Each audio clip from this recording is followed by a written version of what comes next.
আসসালামু আলাইকুম, আশা করি আপনারা সবাই অনেক ভালো আছেন। নতুন একটা টেকনিক্স ভিডিওতে আপনাদের সবাইকে স্বাগতম। আজকে রিয়েলমি এবং শাওমি নিউজই সবচেয়ে বেশি। যাই হোক, আমাদের আজকের দিনে নাম্বার ওয়ান টেকনিক্সটা হলো স্যামসাং গ্যালাক্সি A53 ফোনটার ব্যাপারে আমরা বেশ কিছু লিক্স পেয়েছি। ফোনটা দেখতে অনেকটা আগে স্যামসাং গ্যালাক্সি A52-র মতোই, বাট ব্যাক প্যানেলটা প্লাস্টিকের হলো আগে থেকে একটু ইমপ্রুভড হবে এবং তার পাশাপাশি Exynos 1200 প্রসেসর আসবে। স্যামসাংয়ের নিজস্ব প্রসেসর দিয়ে আসবে এবং সেই সাথে 8GB র্যামের পাশাপাশি 256GB স্টোরেজ আমরা দেখতে পেয়েছি। 256GB স্টোরেজ দিয়ে আসলে ভালোই হয়, বিকজ এখনকার যুগে ক্যামেরাগুলো মেগাপিক্সেল বেশি হওয়ার কারণে ছবি তুললে বা ভিডিও শ্যুট করলে অনেক স্পেস নেয় মোবাইলে। দ্যাটস ওয়াই দেখা যায় যে 128GB একটু কমই হয়ে যায়। স্যামসাংয়ের এই ফোনটা কিন্তু আমার যেটা ধারণা আগামী 1-2 মাসের মধ্যেই অ্যাভেলেবেল পাওয়া যাবে, তবে বাংলাদেশে কবে আসবে সেটা এখন পর্যন্ত আমরা বলতে পারছি না।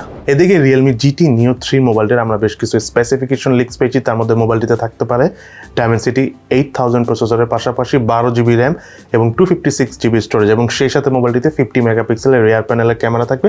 3টা ক্যামেরা থাকবে, এখন পর্যন্ত আমরা সেটাই দেখেছি। এবং এর পাশাপাশি Realme 9 Pro Plus মোবাইলটাও কিন্তু খুবই সুন লঞ্চ হতে যাচ্ছে, এটা মোটামুটি কনফার্ম হয়ে গেছে।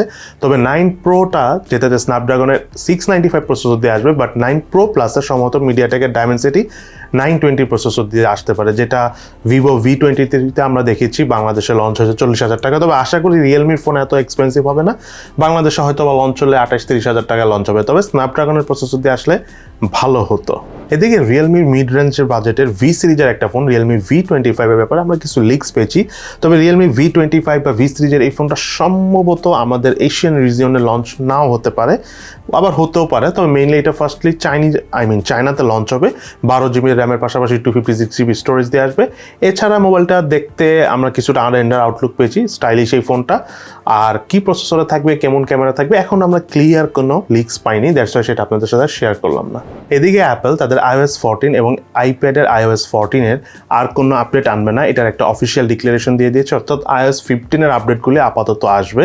iOS 14 যেসব ডিভাইস এতদিন ছিল সেসব ডিভাইস অবশ্য অলরেডি iOS 15-এ কনভার্ট হয়ে গেছে, বাট যেসব ডিভাইসে শুধু iOS 14 পর্যন্ত সাপোর্ট করে সেসব ডিভাইসে অ্যাপলের তরফ থেকে আর কোনো অফিসিয়াল আপডেট আসবে না, সেটা অ্যাপল থেকেই জানিয়ে দেওয়া হয়েছে। এদিকে Note 11 সিরিজের ফোন কিন্তু 26 তারিখই লঞ্চ হবে। প্রায় 5টা মডেল থাকবে, Note 11, Note 11 Pro, Note 11 Pro Plus না থাকলেও Pro 5G নামে আসবে, তার পাশাপাশি Note 11S নামেও আসবে।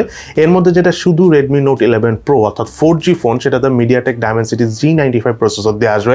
এটা আমরা মোটামুটি সবাই জানি, গতকালকে আমরা অনেক জায়গায় ইনফরমেশনটা পেয়েছি। বাট যেটা Redmi Note 11 Pro 5G phone, যেটা নিয়ে আমরা খুব কল্পনার জন্য ওয়েট করতেছিলাম, সম্ভবত এই ফোনটাতে স্ন্যাপড্রাগনের 690 প্রসেসরটা থাকবে সম্ভবত, এখন আমরা কনফার্ম না। 690 প্রসেসর দিয়ে আসতে পারে। 690 প্রসেসর আমরা এর আগে বেশ কিছু ফোন দেখেছি, তবে 690 না হয়ে 695 হলে বেটার হয়। বাট দেখা যাক স্ন্যাপড্রাগনের কোন প্রসেসর দিয়ে আসে।